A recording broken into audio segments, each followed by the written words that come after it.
إن الحمد لله نحمده ونستعينه ونستهديه ونستغفره ونعوذ بالله من شرور أنفسنا ومن سيئات أعمالنا من يهدي الله فلا مضل له ومن يضلل فلا هادي له أشهد أن لا إله إلا الله وحده لا شريك له أشهد أن سيدنا محمدا عبده ورسوله اللهم صل وسلم وبارك على سيدنا محمد الفاتح لما أغلق خاتم لما سبق ناصر الحق بالحق والهدي إلى صراطك المستقيم صلى الله عليه وعلى آله وأصحابه حق قدره ومقداره العظيم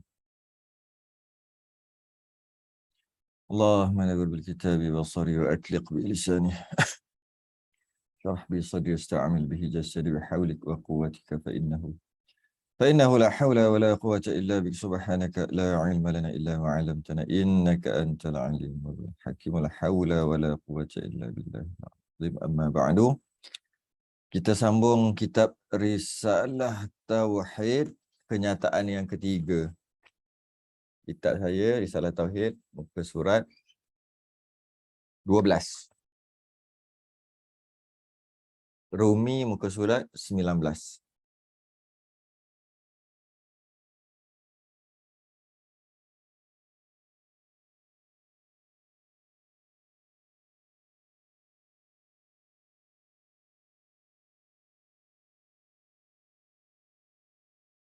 Muka surat 12, Rumi, muka surat 19. Kenyataan yang ketiga. Ataupun bab yang ketiga, fasal yang ketiga, bolehlah.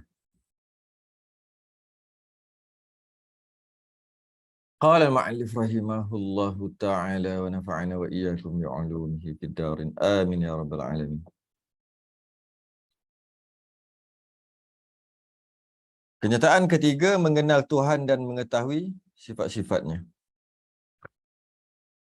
Kita dah selesai dua kenyataan.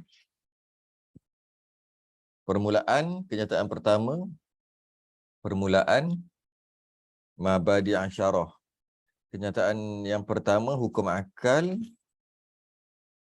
Kenyataan yang kedua, perhatian menunjukkan Tuhan yang menjadikan alam. Kenyataan ketiga, mengenal Tuhan dan mengetahui sifat-sifatnya, punya Tuhan.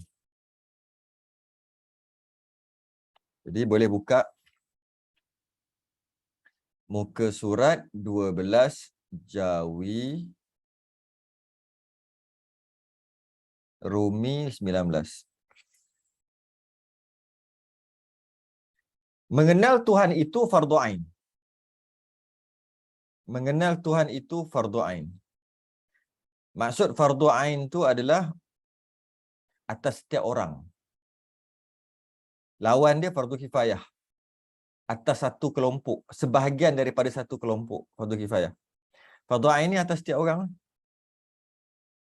Atas tiap-tiap mukallaf. Akil baligh. Akil ada akal dan dah baligh, dia panggil mukallaf.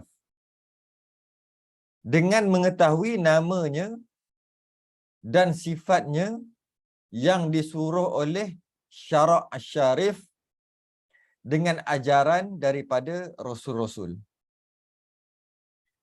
Mengenal Tuhan, kita kena kenal Tuhan tu, Tuhan yang kita sembah tu, kita kena kenal. Kenalnya melalui nama, sifat yang disuruh oleh syarak, dengan maksud hukum syarak. Hukum syarak. Hukum syarak ni, kalau fardu tu, wajib tu, buat dapat pahala, tak buat berdosa. Tinggalkan berdosa. Jadi, mengenal Tuhan tu wajib atas setiap orang. Kemudian, cara nak kenal nama dan sifat-sifat dia. Kemudian, kalau tak kenal, buat tak tahu aja, tak peduli, maka berdosa sebab dia hukum syarak. Okay. Dapat dikenali Tuhan kita ni dengan ajaran daripada Rasul. Ajaran daripada Rasul dengan maksud Rasul yang bagi tahu. Bila Rasul dah tak ada, maka para sahabat sebagai pembantu Rasul. Sahabat tak ada, ada para ulama sebagai waris Nabi. Al-ulama warasatul anbiya. Ulama ni pewaris Nabi. Jadi nak belajar kenal Tuhan, hendaklah belajar dengan para ulama. Ulama pula dia ada buat kitab, dia ada karang kitab. Maka kita belajar dengan kitab-kitab mereka. Maknanya kita belajar dengan kitab, belajar dengan ulama, menandakan kita belajar dengan Nabi. Sebab ulama tu pewaris Nabi. Maka bagi Tuhan ada banyak nama-nama yang molek. Nama yang elok, Asmaul Husna. Nama-nama yang cantik, nama-nama yang molek. Nama Tuhan kita ni. Dengan nama itu mewakililah Tuhan kita. Nama tu mewakili. Dan sifat-sifat yang maha besar dan maha tinggi. Dan Tuhan kita ada sifat-sifat yang maha besar, besar dari segi pangkat, dan maha tinggi, tinggi juga dari segi pangkat. Bukan besar dari segi fizikal dan tinggi dari segi fizikal. Bukan. Besar dan tinggi itu dari segi pangkatnya. Macam biasa kita sebut, orang besar nak datang. Orang besar nak datang kampung. Tengok-tengok yang datang tu, alahai, halus. Kata orang besar, pangkat besar. YB ke, menteri ke. Orangnya kecil je fizikal. Jadi, samalah. Kalau kita kata, kenal kita tu, nama-nama Allah yang elok dan sifat-sifat Allah yang maha besar dan maha tinggi adalah dengan maksud yang sama, iaitu dari segi pangkat tu. Dalam Quran, Wallahul khaliqul bari'ul musawwiru lahul asma'ul husna. Dialah Allah. Huwallah, dialah Allah. Al-khaliq, al-bari, al-musawwir. Menciptakan, mengadakan, membentuk rupa. Ini yang ustazah apa nama tu? Ustazah apa nama, lupalah apa ustazah apa nama. Ada yang terkenal tu. Dia sebut lain, dia minta ya bari, ya bari, ya bari. Tiba orang salah faham, orang buat video tu salah.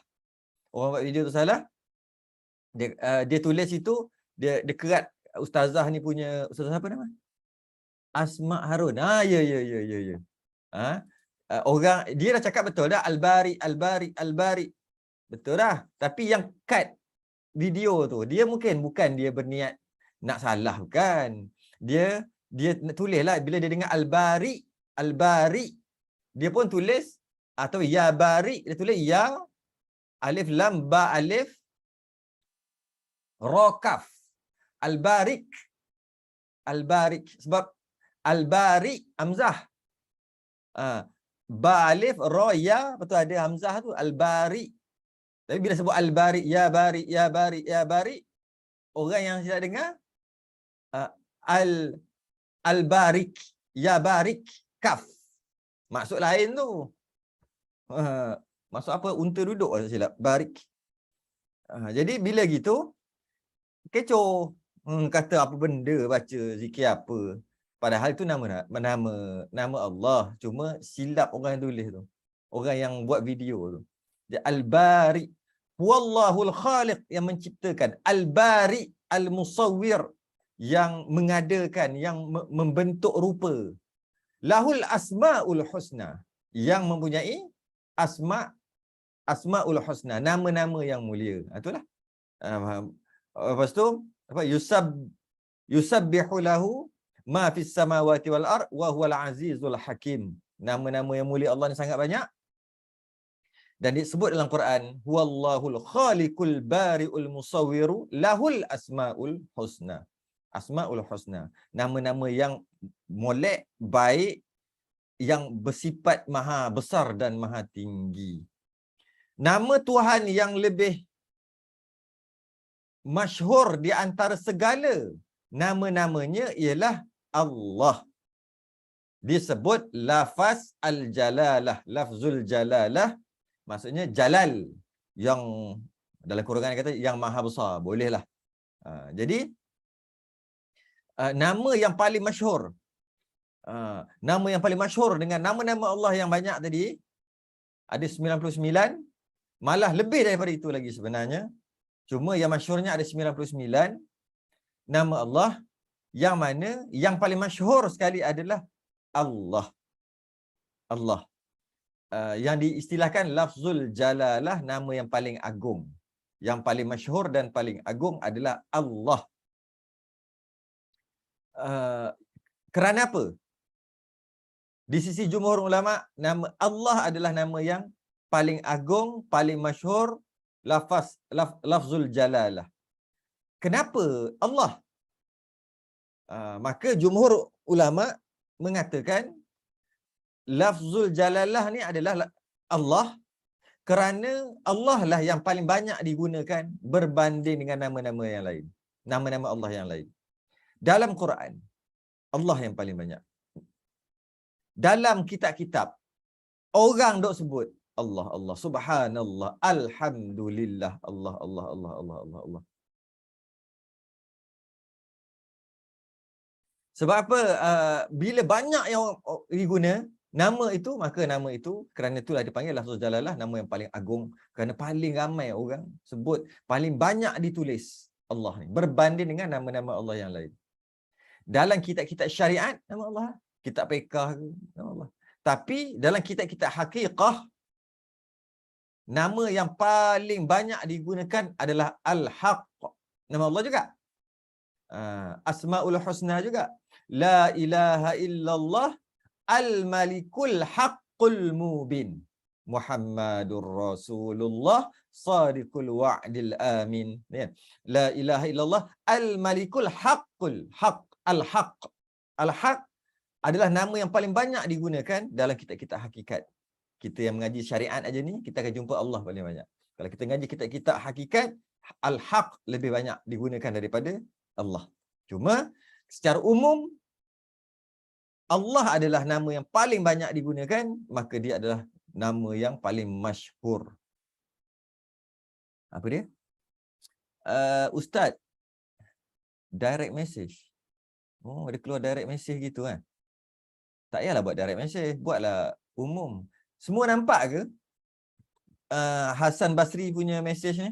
Sebab dia tulis sini direct message. Ada orang lain nampak tak? Oh, tak nampak. Itulah tak nampak. Hasan Basri copy paste balik. Biar semua orang boleh baca. Tapi saya bacalah juga. Copy paste balik. Hasan Basri tanya, saya tak. Copy paste, jangan direct message. Umum. Macam mana? Everyone in meeting kot. Ya, everyone in meeting. Okay. Apa yang kata tadi? Ustaz, saya ada baca artikel. Saya ada baca artikel, dia kata tak boleh baca ya amanal khaifin salimna mimma nakhaf. Sebab dia kata aman, susah baca bahasa Rumi ni. Amanal khaifin tu bukan dari Asmaul Husna. Ya amanal khaifin. Tak, kalau bukan daripada bau betul, bau.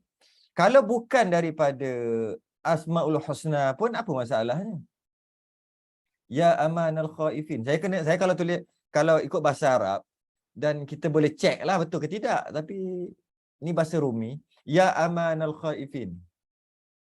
Tak ada masalah pun lah. Tak ada masalah pun. Mari kita cari. Kelas kita Zoom ni tak macam ni, kita lebih santai sikit. Kita tengok, ya, alamak, ada tak bahasa Jawi? Oh, Jawi tak ada pula. Sebab dia apa, bahasa Rumi, kita tak boleh nak bayang macam mana dia punya tulisan tu. Okey, dah jumpa dah.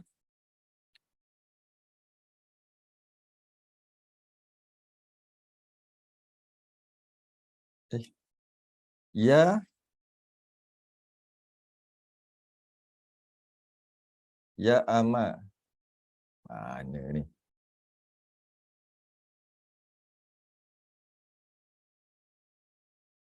Macam mana nak keluar kan ni?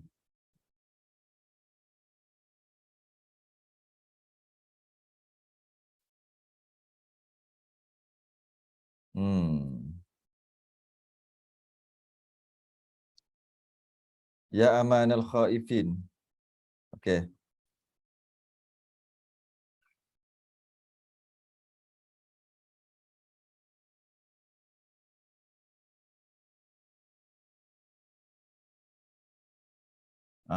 Super pun.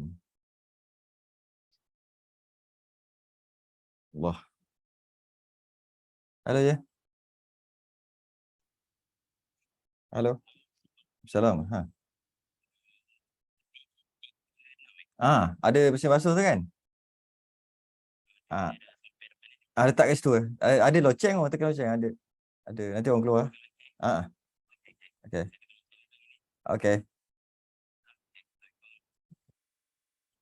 Allah. Ada orang hantar lagi Grab. Bagus betul lah. Ha. Ha. Ada orang hantar Grab. Hantar minuman kot. Siapa saya tak tahulah ni. Tengok macam ni. Tu ya amanal khaifin. Okey. Ya amanal khaifin aminna mimma nakhaf. Wahai Tuhan yang memberi keamanan. Apa masalahnya? Apa masalahnya dengan maksud tu? Ya amanal khaifin. Wahai Tuhan yang memberi keamanan. Aminna mimma nakhaf. Aminna mimma nakhaf. Berikanlah kami aman terhadap apa yang kami takut. Lebih kurang gitu lah. Ya amanal khaifin. Wahai Tuhan yang memberi keamanan. Yang melindungi orang-orang yang takut. Aminna mimma nakhaf. Kau berilah akan kami aman daripada apa yang kami takut. Apa masalah? Kalau bukan nama Allah, apa masalahnya? Wahai ya aman, wahai Tuhan yang memberi keamanan. Kalau kata tak boleh, maknanya Tuhan tak bagi keamanan ke? Kat situ nampak. Ya amanal khaifin salimna mimma nakhaf. Wahai Tuhan yang memberikan keamanan. Sama juga ya amanal khaifin salimna mimma nakhaf. Salimna, sejahtera. Berilah kami sejahtera. Salimna, selamatkanlah kami. Mimma nakhaf, apa yang kami takut. Apa masalah? Ya amanul khaifin najjina mimma nakhaf. Wahai Tuhan yang memberi keamanan, najjina mimma nakhaf. Keluarkanlah kami daripada apa-apa yang kami takut. Lebih kurang gitulah. Lebih kurang macam tu. Jadi tak ada masalah pun. Tak ada masalah pun. Walaupun kita kena cek betul lah. Ya amanal khaifin. Wahai Tuhan yang memberi keamanan. Keamanan kepada sesiapa yang takut. Tak ada masalah langsung. Kalau bukan nama Allah pun apa masalahnya? Sebab kata ya amanal khaifin. Wahai Tuhan yang memberi keamanan kepada sesiapa yang takut. Tak ada masalah. Tak ada masalah. Okey, sambung lagi. Maka yang lain daripada ini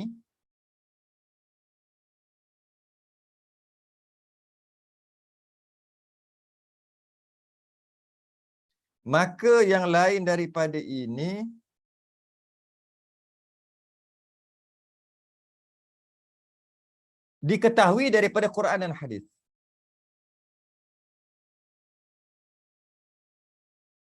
Maka yang lain daripada ini diketahui daripada Quran dan hadis.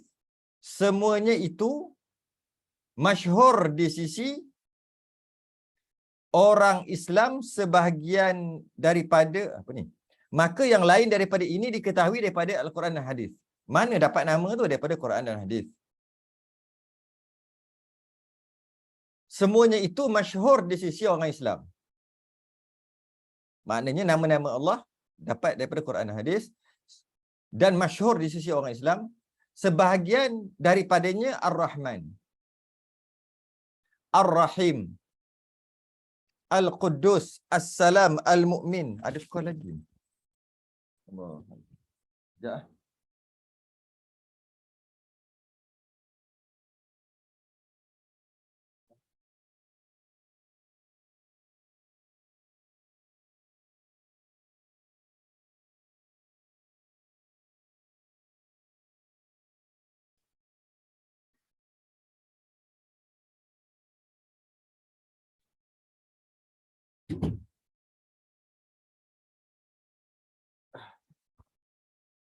Allah, ya Allah. Tak tahulah siapa.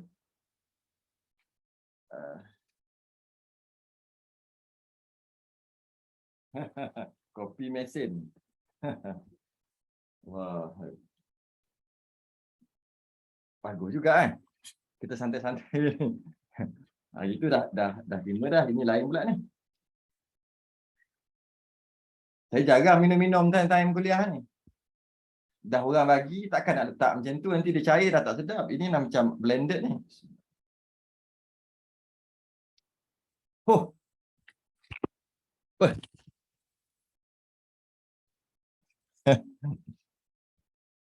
Sekarang ni, zaman sekarang ni, Grab aja. Grab food tu je. Entah mana dia order kat mana, tak tahulah. Orang Amerika, orang London, orang mana yang order, tak tahu. Dia sekadar tekan itu, sampailah sini. Allah, saya yang jarang-jarang, tak biasa tengah-tengah kuliah ni minum. Tapi dia kata interaktif Ustaz, interaktif santai-santai minum-minum Ustaz. Saya tengok Ustaz 3 jam tak minum air pun. Memang pun, saya tak ni. Tapi kalau nak santai-santai, minumlah. Cukup. Bila nak habis ni kitab ni, tak tauhid ni, mana boleh main minum. Kena fokus. Maka yang lain daripada ini diketahui daripada Al-Quran dan Hadis. Semuanya itu masyhur di sisi orang Islam, sebahagian daripadanya Ar-Rahman, Ar-Rahim, Al-Quddus, As-Salam, Al-Mu'min. Itu antara nama, banyak lagi lah. Tengok Asma'ul Husna tu. Jadi, cuma nama Allah itu adalah nama yang paling masyhur, nama yang paling agung, lafzul jalalah. Malah tak boleh kita nak panggil orang dengan nama Allah, tak boleh. Kita nak panggil Allah, tak boleh. Tak nak menamakan orang dengan Allah, tak boleh juga. Kena letak Abdullah. Walaupun namanya Abdu Allah, tetap juga tak boleh panggil dia Allah. Dia berbeza dengan Abdul Rahim. Nama dia Abdul Rahim, Abdul Razak, Abdul Rashid. Nama dia kan. Bohong boleh. Rashid. Syed. Boleh. Panggil Rashid. Panggil Malik. Nama dia Abdul Malik. Panggil Malik. Boleh. Yang tak boleh, Abdullah. Allah tak boleh. Sedangkan sama-sama nama Allah. Allah pun nama Allah. Letak depan Abdullah. Nak namakan kena letak Abdun kat depan. Nama Allah tak boleh letak nama direct gitu je. Cuma kalau setakat nak panggil, tak ada masalah. Tak ada masalah setakat nak panggil Rashid, no problem. Bang Rashid, no problem. Tapi kalau nak nama dia Abdul Rashid, tapi kalau dia Abdullah, Abdun Allah, tak boleh panggil Allah. Malah sebagian ulama kata Rahman pun tak boleh, Abdul Rahman. Nama dia Abdul Rahman, tak boleh panggil Rahman. Rahman tak boleh panggil. Dua, iaitu Allah dengan Rahman. Yang lain boleh panggil kalau nak panggil. Tersedak Bang Rashid lah. Bang Rashid tak masuk Zoom. Dia masuk Facebook aja. Abdul Karim. Karim. Boleh panggil. Tapi kalau Allah dengan Rahman, kena panggil Abdul Rahman, Abdullah. Tapi kalau dia panggil Poklah, Ajilah, tak ada masalah. Sebab itu bukan Allah penuh. Singkatan aja. Pak Man, Mang, orang Terengganu panggil. Tak ada masalah. Tak ada masalah. Sebab dia bukan Rahman. Dia sebut bukan Rahman, dia sebut singkatan. Tak ada masalah. Tapi Rahim, Allah dengan Rahman. Nak namakan kena Abdun kat depan dan tak boleh suka-suka panggil lah. Sifat-sifat yang diketahui oleh mukallaf terbahagi kepada dua bahagi. Sifat-sifat yang diketahui oleh mukallaf terbagi kepada dua bahagi. Iaitu, yang pertama, Mengetahui sifat-sifat Tuhan dengan ijmali. Ijmal ni maksudnya secara umum. Secara rangkuman. Dalam kurungan tulis ringkasan. Ringkas. Yang tepatnya secara borong. Secara umum. Secara am. Secara amnya. Mengetahui sifat-sifat secara am. Macam mana? Iaitu bahawa beriktikad dan berpegang oleh seseorang, beriktikad dan berpegang oleh seseorang dengan iktikad yang putus. Putus tu bahasa lain jazam. 100% putus. Mengetahui sifat-sifat Tuhan dengan ijmal, dengan maksud iktikad, berpegang, seseorang itu berpegang dengan iktikad yang jazam, yang putus.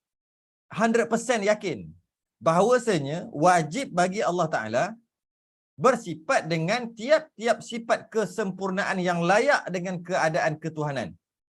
Ya? Bahawasanya wajib bagi Allah Ta'ala. Wajib bagi. Ingat tak? Wajib bagi tu, ingat tak? Yang kita yang baru ni. Yang muka surat 12 Rumi tu kan. G tu kan. Andai kata apabila kita dapati kemudian daripada wajib, selepas wajib, perkataan bagi atau pada, maksudnya wajib akli, wajib akal kan. Cuba tengok. Bahawasanya wajib bagi. Wajib apa? Wajib syarak ke? Wajib adat ke? Ataupun wajib akal? Wajib akal. Wajib bagi atau wajib pada dengan maksud wajib akal. Bahawasanya wajib bagi Allah, wajib akal. Bahasa lain, tak logik. Tak logik kalau tak macam tu. Mesti macam tu. Macam mana wajib bagi Allah Ta'ala, wajib akal bagi Allah Ta'ala bersifat dengan sifat-sifat kesempurnaan yang layak dengan keadaan ketuhanan. Tak logik Allah tak ada sifat kesempurnaan. Mesti Allah mempunyai sifat kesempurnaan yang layak dengan ketuhanan. Sebab apa dia kata yang layak dengan ketuhanan? Kerana ada bagi kita ianya sifat kesempurnaan, bagi Tuhan ianya sifat kekurangan. Sebab tu dia kata kat sini bahawasanya wajib bagi Allah Ta'ala, wajib akal bagi Allah Ta'ala bersifat dengan tiap-tiap kesempurnaan yang layak dengan keadaan ketuhanan. Kesempurnaan yang layak. Kadang-kadang kita fikir sempurna gitu, tapi bagi Tuhan dia tak sempurna. Yang kita bincang sebelum ni, kita fikir jika ada 3, 4, 5, 10 Tuhan, lagilah sempurna. Sebab ramai.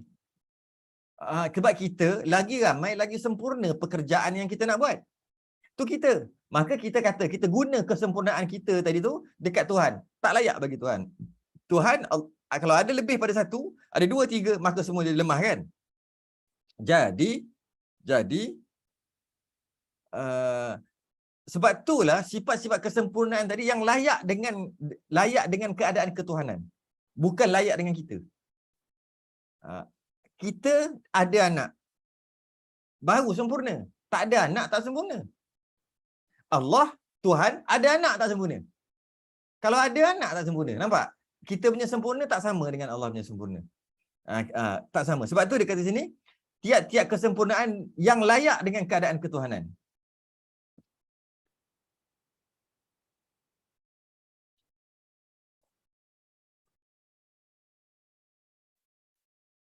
Okey. Rasul juga berbeza. Rasul juga tak sama macam kita, walaupun Rasul tu manusia. Macam mana? Rasul kita kalau tak pandai membaca, satu kehinaan. Kena pandai baca, pandai membaca dan menulis, barulah satu kesempurnaan bagi kita. Tapi bagi Rasul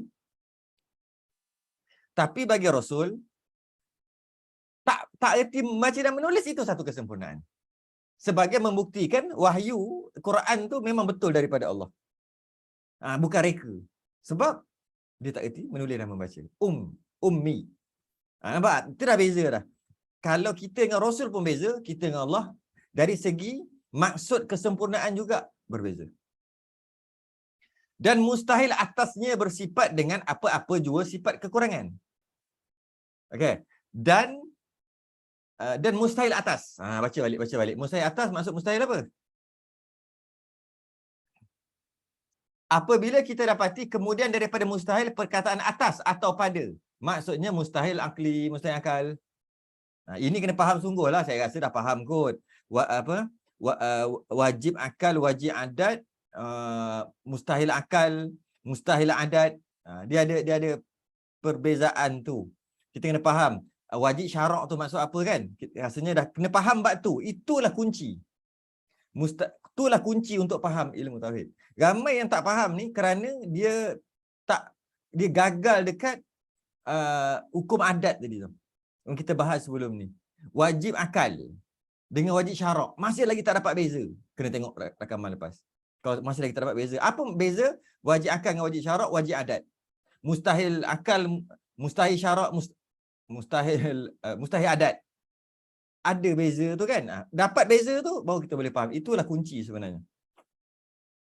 Jadi mustahil atasnya, mustahil akal lah, bersifat dengan apa-apa sifat kekurangan. Mustahil akal. Dengan maksud akal tak boleh terima.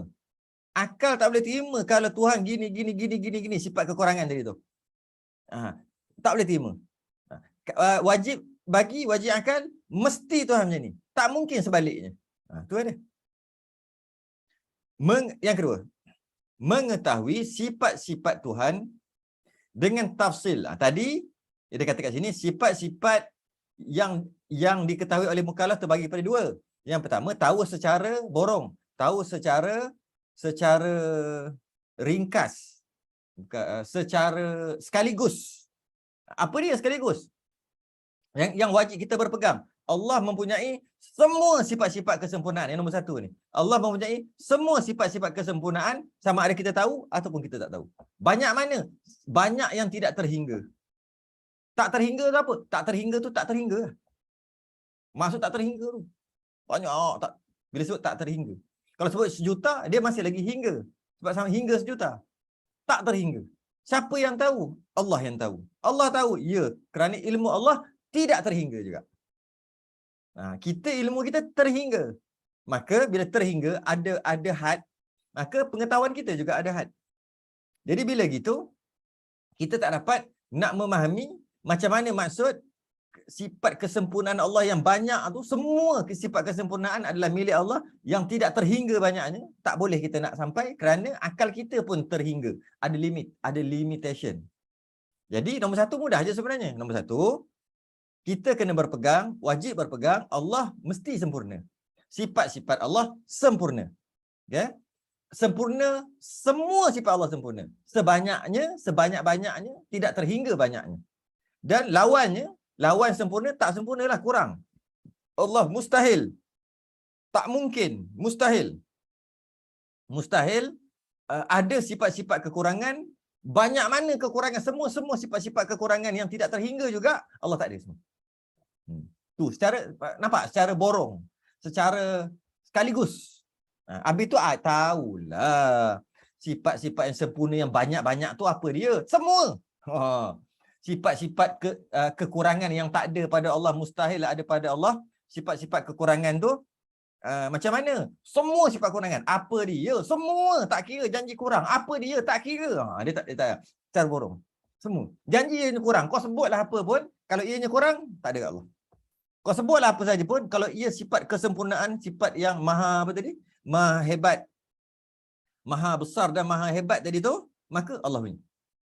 Sebut apa-apa. Baik, tahulah, bagi tahulah semua. Secara borong. Yang kedua, secara detail. Mengetahui sifat-sifat Tuhan dengan tafsili, detail. Detail, satu persatu, iaitu bahawa beriktikad dan berpegang oleh seseorang dengan iktikad yang putus. Putus tu maksud yakin, 100%. Okay? Dengan dia berpegang bahawa dengan i'tiqad dia yang putus, yang jazam, yang 100% yakin 100% tentang sifat Tuhan, okey, satu persatu, dan dengan dalil akli, dengan Kenapa gini? Apa? Akal, akal, dalil akal. Akal dia akan guna akal? Akal kata gitu. Nanti kita akan bahas tu. Dan naqli. Akal dan naqli. Naqli itu Quran lah. Dan bukti daripada Quran hadis. Bukti daripada akal, bukti daripada Quran hadis. Dua. Okay? Bukan pegang aja. Pegang dan ada dalil dipanggil. Ada dalil akal dan dalil Quran hadis. Bahawasanya wajib bagi, wajib akal. Bagi Allah Ta'ala 20 sifat. Yang itu wajib. Setiap orang wajib 20. 20 sifat yang wajib. 20 sifat yang wajib ni mesti setiap orang detail. Cuma ini bukan pendapat muktamad. Pendapat muktamad 13 sahaja, bukan 20. Kerana 7 lagi tu kaunuhu muridan, kaunuhu aliman tadi tu, kaunuhu semua ada 7, semua termasuk dalam sifat ma'ani juga.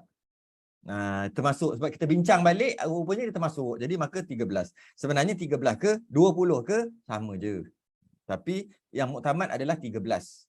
Habis 7 tu tak termasuk. 7 tu termasuk dalam sifat ma'ani dah. Cuma dia pecahkan aja. Dia pecahkan iradah, kaunuhu muridan. Dia pecah padahal yang sama saja. Okey? 20 sifat yang wajib. Dan beriktikad dengan iktikad yang putus. Allah itu wujud, qidam, baqa, iradah, qudrah, iradah. Semua tadi tu pegang betul-betul dengan putus, dengan yakin 100%, dengan yakin, dan ada dalil akal. Ya ke Allah itu ada? Ya ke Allah itu berkuasa? Macam mana kau boleh cakap? Dia pun pakai akal dia, maka dapat membuktikan Allah itu berkuasa. Habis tu, ada akal je. Ambil ayat-ayat Quran satu, tak. Maka cukuplah, sempurnalah, dia dah kenal lah kiranya, secara detail. Apa secara detail tu? Tahu 20 atau 13, dan setiap satu tu ada akal kita, boleh bahas sikit je, pendek je. Dan ada satu ayat Quran. Okay? Beriktikad dengan iktikad yang putus dengan dalil akli dan nakli bahawasanya satu lagi pula. Dan beriktikad dengan iktikad yang putus juga. Dengan dalil, ada dalil juga, dalil akal dan dalil Quran hadis, bahawasanya mustahil atas maksudnya mustahil akal. Allah Ta'ala bersifat dengan segala lawan sifat yang wajib 20 tu, lawan dia lah. Dia sama je. Bila disebut Allah itu wujud, lawan dia tak wujud. Adam tak ada. Jadi bila kita dah bahas berkaitan dengan Allah itu ada, secara automatik kita menidakkanlah, ya Allah tu memang tak ada pun. Sebab Allah itu ada. Bila tak ada, maka ternafilah tak ada. Bila Allah itu ada, maka ternafilah tak ada kan. Allah ada tapi tak ada. Mana ada gitu. Allah kuat tapi tak kuat. Mana ada. Bila kata Allah kuat, maka ternafilah lemah. Allah tidak lemah. Ternafilah lemah tu. Tapi macam mana pun biasanya kalau kita bincang 20, dia akan termasuk yang sebaliknya. Termasuk juga lawan sifat tadi. Bila kita kata Allah itu qudrah, kuat, berkuasa. Okay. Automatik kita kata Allah berkuasa. Allah tak lemah. Tu dah ada kat situ dah. Lemah itu adalah sifat mustahil. Automatik dia ada. Kalau cerita pasal wajib, automatik yang mustahil tu ada. Cuma secara detailnya kena lawan. 20 jugalah lawan dia. Adalah dikehendaki dengan mengenal Tuhan. Adalah dikehendaki dengan mengenal Tuhan.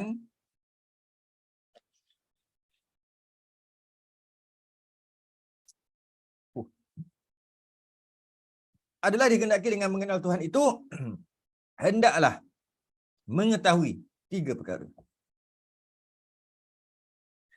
Yang dikatakan mengenal itu apabila memenuhi 3 perkara ni. Iaitu yang pertama, i'tiqad yang putus. Putus ni yakin. Yang jazam. Apa maksud dia? Tiada syak. Zan, tiada zan. Waham, tiada waham.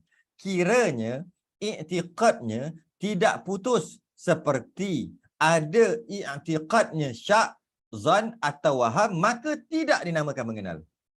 Yang pertama, syarat pertama yang dinamakan kena kenal Tuhan tadi, syarat nak kenal Tuhan 3 benda. Yang pertama mesti yakin. Yakin. Kalau dia tak yakin, dia tak yakin, dengan bila tak yakin kita kata syak, zon atau waham lah. Maka kafir. Maka kafir di sisi Allah, di sisi manusia kalau dia tidak menzahirkan kekafirannya, maka di sisi manusia dia Islam. Tapi di sisi Allah dia kafir.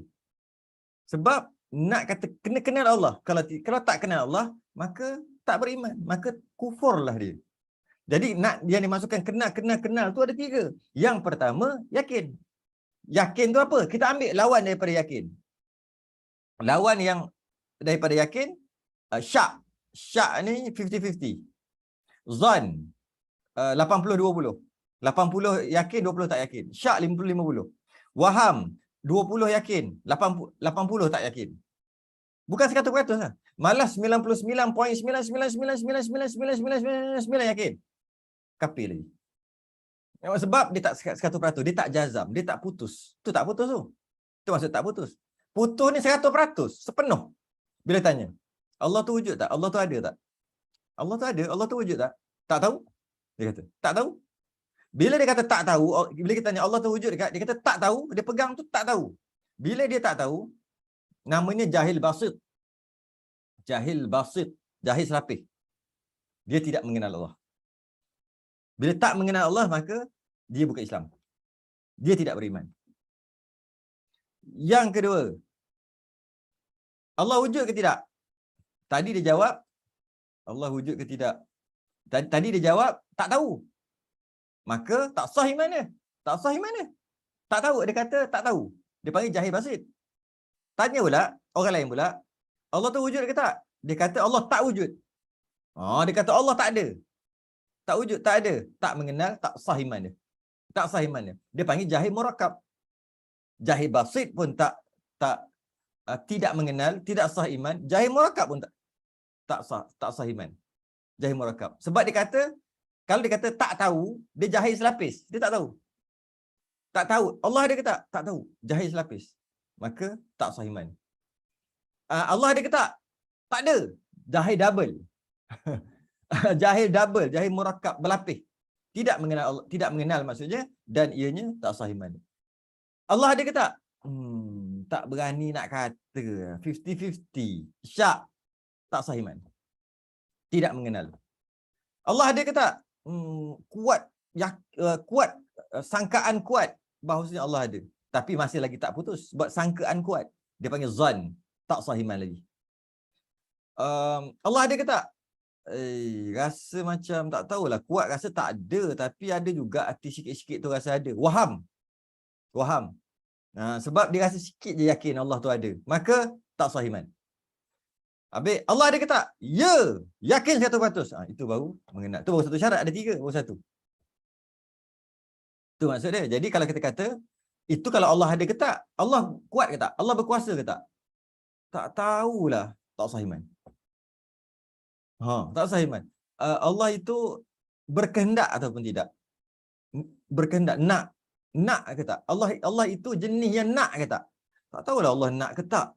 Allah itu iradah kan, berkehendak. Sebab tu jadi bumi apa semua ni. Jadi oleh kerana itu dia kata, tak tahulah Allah tu jenis yang nak ke tak nak. Jadi berkehendak ataupun tidak. Maka tak sah iman ni. Kiah lain, benda-benda lain. Allah tu maha melihat, tak tahu. Allah tak nampak kot. Dia tak 100%. Allah itu maha melihat. Dia tak 100%. Dia kata, mungkin Allah nampak, tapi ada yang Allah tak nampak. Tu.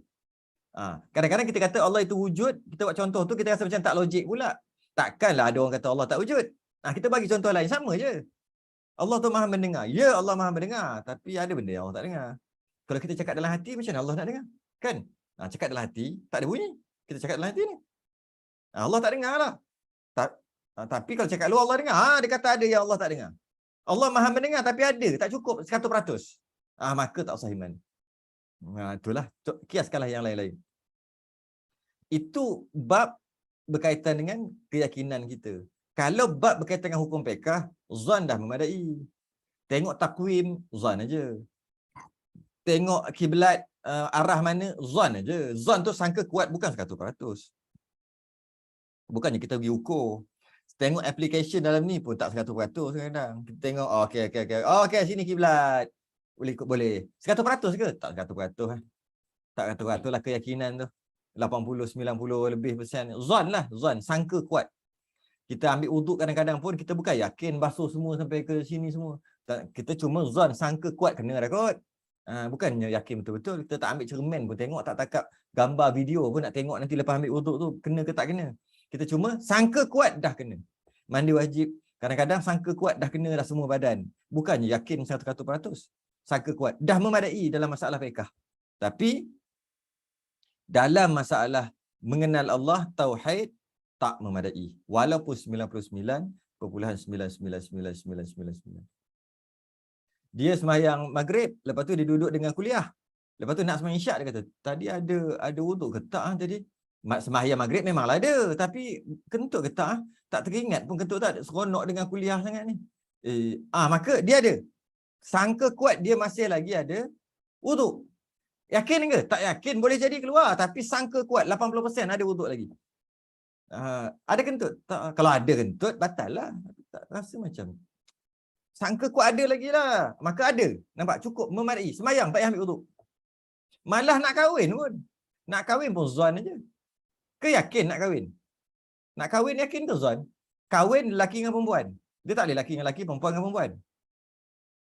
Apabila nak kahwin, dia mesti, itulah dia rukun nikah dia. Lelaki kahwin dengan perempuan. Adakah yakin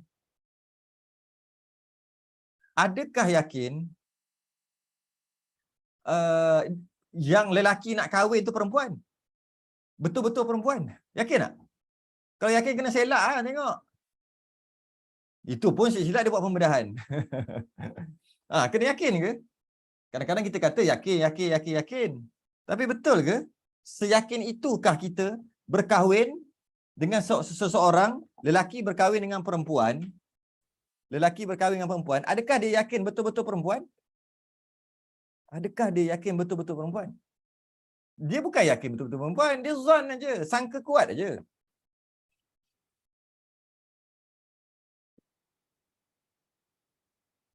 Dia cuma sangkaan kuat saja. Bahawasanya tu perempuan. Perempuan tu dia sangka kuat ke yang duduk aku terima nikahnya tu, yang nak jadi laki dia tu, lelaki. Mana dia yakin? Tok Kadi yang nak kahwin kan tu, sekarang ni saya nak tengok betul tak laki, sebab laki dengan perempuan je boleh kahwin. Laki dengan laki tak boleh. Perempuan tak. Marilah pakak-pakak selak gitu. Mana ada. Habis tu yakin ke? Tak yakin. Aku nikahkan kau pun tak yakin. Laki nak kahwin dengan perempuan pun tak yakin, perempuan kahwin pun tak yakin. Habis tu apa? Zon, sangka kuat. Daripada luaran tengok macam perempuan, tengok macam lelaki, Tok Kadi pun tengok lebih kurang macam tu, maka sah. Dalam masalah fiqh, zon lah memadai. Masalah tauhid, bukan sekat zon, 99.99999 masih lagi tidak beriman. Masih lagi tak beriman. Yang kedua, yang pertama tadi, yang kedua. Yang kedua maksudnya, ada 3 ni baru nama kenal Allah. Baru nama sah iman dia. Yang kedua, muafakat. Muafakat ni berbetulan. Setuju. Bersetuju. Ataupun berbetulan. Muafakat i'tiqad itu dengan yang sebenar. Berbetulan i'tiqad ini dengan i'tiqad Ahlussunnah wal Jamaah. Yang sebenar. Maka tiada dinamakan mengenal jika i'tiqad itu tidak berbetulan dengan yang sebenar. Seperti i'tiqad orang Nasrani dan orang Yahudi. Syarat pertama yakin tadi, yakin 100%. Syarat yang kedua, yang dia yakinkan tu hakikatnya memang betul. Memang yang sebenar, berbetulan dengan kebenaran apa yang dia yakinkan. Bermuafakat dengan yang sebenar. Muafakat dengan jalanan Ahlussunnah wal Jamaah. Berbetulan dengan Ahlussunnah wal Jamaah. Ya. Kalau dia yakin tapi tidak berbetulan dengan hakikat, tidak berbetulan dengan yang sebenar. Hakikatnya bukan gitu, tapi dia yakin. Okey, maka tak sah imannya, kafirlah dia. Macam orang Nasrani dia bagi contoh. Orang Nasrani dia kata Jesus tu adalah anak Tuhan dengan yakin. Maka kalau kita tengok dia kenal Tuhan ke tak? Syarat yang pertama dia lepas, iaitu yakin. Dia memang yakin betul-betul Jesus tu anak Tuhan kan, dia yakin. Maka yakin dia kata lepas dah satu. Tapi baru satu dia kena tiga. Kena tiga-tiga sekali. Baru namanya mengenal Tuhan. Yang kedua, adakah berbetulan dengan yang sebenar? Berbetulan dengan hakikatnya. Adakah betul Jesus tu anak Tuhan? Tidak. Maka dia tak kenal Tuhan. Walaupun dia yakin, dia kata yang dikenal itu adalah Jesus, Tuhan. Jesus tu adalah Tuhan. Anak Tuhan. Dan dia yakin 100%. Jazam dalam hati dia. Adakah dia kira mengenal Allah? Tak. Adakah dia kira mengenal Tuhan? Dia tak kira mengenal. Kerana nak mengenal kena tiga. Dia baru dua. Dah lah dua. Satu betul, satu salah. Iaitu dia yakin saja. Jazam saja. Tapi tak berbetulan dengan kebenaran. Dengan hakikat kebenaran. Orang Yahudi. Dia kata. Orang Yahudi kata. Nabi Uzair tu anak Tuhan. Dan orang Yahudi berpegang dengan jazam 100%. Sikit pun tak ada kurang. 100%. Maka cukup satu syarat orang Yahudi. Yang kedua, Nabi Uzair tu dia kata anak Tuhan dengan yakin tadi. Maka adakah dia berbetulan dengan kebenaran, dengan hakikat yang benar? Tidak, Nabi Uzair bukan anak Tuhan. Maka dia tidak namakan mengenal kerana dia cuma ada satu syarat je, iaitu yakin saja. Tapi tidak berbetulan dengan yang sebenar. Macam Firaun juga. Firaun dia yakin dia Tuhan tau. Firaun ni yakin betul-betul dia Tuhan. Ni gila Firaun ni. Dia sendiri yakin dia Tuhan. Kalaulah dia kata dia Tuhan, dia sedar dia bukan Tuhan. Dia cuma nak rakyat dia mengaku. Cuma dia nak rakyat dia mengaku. Lain tak cantik. Lain saya cantik aja. Saya apa ni, bukannya buat je, saya tengok sendiri saya punya line ni. Ha? Cantik eh? Cantik saja. Line laju je. Saya buka. Ni pakai line saya sendiri. Kat sini tepi pantai kan. Tepi pantai ada 2 bar je. 2 bar pun okey. Ha tu clear molek tu yang lain tu. Clear sebab saya pakai Unify. Okey. Apa ni? Siapa nama ni? Tahu tapi apa yang diketahuinya itu tak berbetulan dengan hakikat. Tahu tapi apa yang diketahui itu tak berbetulan dengan hakikat. Namanya jahil murakab. Ya betul. Itulah jahil murakab, jahil berlapis. Jahil berlapis. Firaun ni kalau dia tahu dia bukan Tuhan, dia bukan Tuhan. Cuma dia nak suruh orang kata dia Tuhan. Okeylah juga. Tapi Firaun ni dia memang yakin dia Tuhan. Tu kata. Otak dia tak center. Dia yakin dia Tuhan. Dan dia suruh orang mengaku dia Tuhan. Ada yang mengaku Tuhan yang lain-lain. Raja-raja lain yang mengaku Tuhan. Dia tahu dia bukan Tuhan. Tapi dia suruh rakyat dia mengaku dia Tuhan juga. Ini okeylah sikit. Sebab dia sedar diri juga. Firaun ni, dia sendiri yakin dengan jazam aku Tuhan.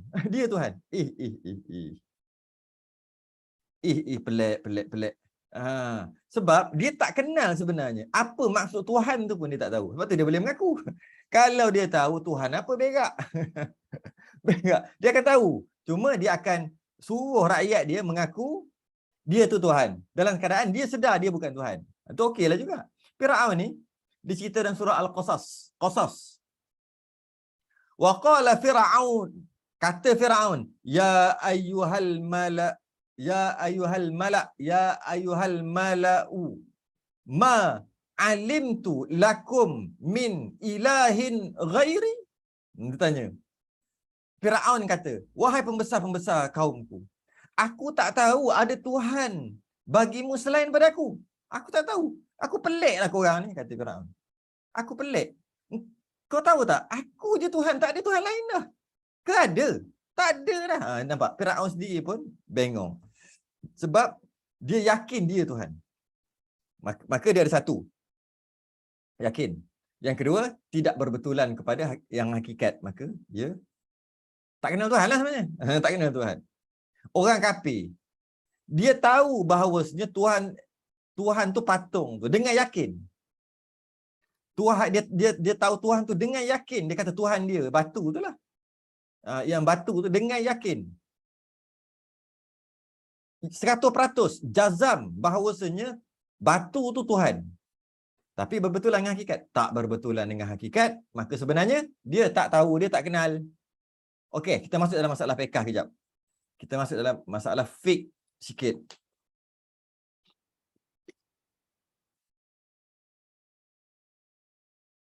Kita masuk dalam masalah fiqh sikit ya.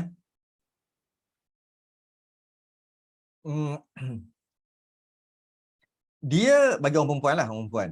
Sebab benda ni memang orang perempuan tak tahu. Sekarang baru tahu. Dia tahu nak semayang kena ambil wuduk. Dan dia tahu nak ambil wuduk tak perlu basuh sekben. Ni, yang panjang tu tak perlu basuh. Dia tak tahu. Lama lepas pada tu baru dia tahu sekben dia kena basuh. Kalau tidak tak sah wuduk. Okey. Yang dia tahu tu kita biar dulu. Ketika dulu dia tak tahu sekben dia kena basuh. Yang dia tahu basuh muka tak perlu basuh sekben. Tak wajib basuh sekben. Boleh selak masuk ke belakang. Tak wajib basuh bulu sekben. Bulu yang tumbuh kat tepi telinga ni tak wajib basuh. Tak wajib dia kata. Wuduk wajib tapi basuh tu tak wajib. Okey, sekejap Ketika dia yakin 100% ambil wuduk tadi tu, dia yakin 100% tak wajib basuh. Sekben. Okay. Sebenarnya dia tahu ke tak tahu? Sebenarnya dia tak tahu. Dia jahil. Tapi jahil tu nama jahil murakkab. Kenapa pula jahil murakkab? Sebab dia tak tahu yang dia tu tak tahu. Sekarang ni dia tak tahu. Dia kata tak wajib. Sedangkan dia tak tahu wajib sebenarnya. Tapi dia tak tahu. Dia kata tak wajib. Maka dia tak tahu yang dia tak tahu. Ketika dia yakin sebenar-benarnya nak wuduk tak perlu basuh sekben, ketika itu dia jahil murakkab. Cuma dalam masalah fiqh lah tu. Dia jahil murakkab. Bukan jahil basit ni, jahil murakkab. Orang yang tak tahu tu. Kemudian dia tahu, baru tahu. Bila dah tahu, baru dia alim. Baru dia tahu. Seorang yang tahu, bahawasanya nak ambil wuduk, kena basuh dengan sekben panjang ni. Basuh dengan sekben sekali. Jadi maknanya, bila ketika dia kata dia nak ambil wuduk tu, ketika dia tak tahu tu, dia kata, tak kena basuh. Masa tu lah, dia tak tahu. Sebenarnya dia tak tahu berwuduk. Tapi dia kata dia tahu. Murakkab. Murakkab. Sebab apa? Dia kata tak tahu, dia namakan jahil tak tahu. Sebab apa? Sebab dia yakin, betul, yakin. Dah selesai dah satu. Tapi berbetulan ke dengan hakikat? Yang sebenarnya kena basuh ke tidak? Kena basuh. Tapi dia yakin kata tak kena basuh. Itu murakkab. Macam tu. Tidak berbetulan dengan hakikat. Kedua. Yang terakhir, yang ketiga. Yang ketiga. Dengan ada dalil sekalipun dengan dalil ijmali. Pertama, yakin 100%. Yang kedua, apa yang yakin itu mesti betul. Mesti betul. Berbetulan dengan hakikat. Yang ketiga, ada dalil. Dalil tu dengan, walaupun dalil tu ijmal. Dalil ijmal yang paling masyhur sekali adalah baharu alam ini. Ataupun tukar sikit ayat, alam ini ada. Alam ini terjadi. Alam ini telah terjadi. Alam ini telah ada. Itulah dalil di semua sifat-sifat Allah. Allah itu wujud. Ya, wujud. Dalil, alam ni ada kan? Allah itu kidam. Dalil, alam ni kan ada. Dah ada dah alam. Telah terjadi alam ini. Baharu alam ini, bahasa sekarang, alam ini telah ada. Telah terjadi. Jangan kita faham alam ini. Kadang-kadang kita sebut banyak kali. Baharu alam ini, baru alam ini, baru alam ini. Alam ini baharu. Tapi dari segi untuk kita faham, dari segi Allah itu wujud, dalilnya, apa dalil Allah itu wujud? Alam ini dah ada. Alam ini telah terjadi. Tu baharu alam ini. Kadang kita guna istilah, kita tak faham maksud dia. Apa Allah itu baqa' kekal? Apa bukti? Apa dalilnya? Dalil apa ni? Dalil akal. Apa dalil akal? Allah ini kekal. Alam ni kan ada. Alam ni kan telah ada. Telah terjadi. Itulah dalilnya Allah itu kekal. Cari cara connectionnya nanti. Kita akan bahaslah nanti. Allah Maha Berkuasa. Itu biasa. Allah Maha Berkuasa paling biasa kita dengar. Apa bukti? Apa dalil Allah Maha Berkuasa? Alam ni kan dah jadi. Yang itu masuk. Yang itu masuk. Allah itu Maha berkehendak. ada iradah. Apa dalil ni? Dalil ni kan alam ni ada. Orang yang fikir sikit dia boleh tangkap terus. Kalau Allah tidak berkehendak, macam mana alam ni boleh ada? Maknanya Allah yang nak. Gitulah seterusnya. Jadi maknanya satu je dalil. Sifat-sifat Allah yang 20, bawa datang satu je dalil. Dalil akal. Apa dia? Alam ini telah terjadi. Nak pakai bahasa kitab, baharu alam ini. Nak pakai bahasa yang mudah faham, alam ni dah ada. Alam tu maksud apa? Semua ni lah. Alam ni lah. Bumi, langit, cakrawala, semua makhluk telah ada. Makhluk boleh juga. Makhluk. Allah itu ada? Ada. Apa buktinya? Makhluk tu ada. Makhluk telah dijadikan. Telah dijadikan. Telah. Sebab tu baharu. Baharu tu maksud baharu alam ini. Telah alam ini telah ada, telah dijadikan. Itulah bukti Allah itu wujud, qidam, baqa, mukhalafatu ta'ala wa qiyamu ta'ala min wahdan qudrat iradah sama basar kalam. Semua tu satu je. Baharu alam ini ataupun alam dah ada, dah terjadi, dah ada ni Sebaliknya jika i'tiqadnya putus. Sebaliknya jika i'tiqadnya putus 100% serta muafakat dengan sebenar. Putus dan memang yang sebenarnya lah yang diyakinkan tu betul, sebenar. Tetapi tidak dengan dalil, maka dinamakan taklid. Tapi tak ada dalil. Tak ada dalil, namanya taklid. Tak ada dalil. Dalil akal tak ada, dalil Quran pun tak ada, dinamakan taklid, ikut-ikutan. Percaya membabi buta. Itu taklid. Percaya membabi buta. Percaya tak ada alasan, tak ada sebab. Kita berhenti kat situ dulu. Kita berhenti dekat ada pun i'tiqad yang tiada putus kat situ. Tak sangka saya tengok 10:41 dah. Kita sambung insya-Allah minggu depan raya ke? Tak minggu depan boleh, sambung minggu depan. Insya-Allah minggu depan. Minggu depan masih lagi hari raya ke, hari keempat ke ataupun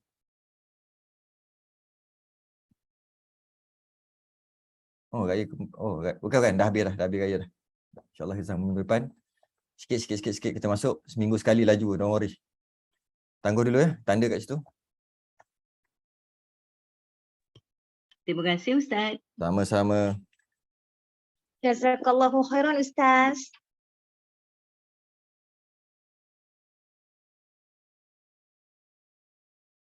Okey, kita sudah ingin tasbih kafarah dan subhanallah.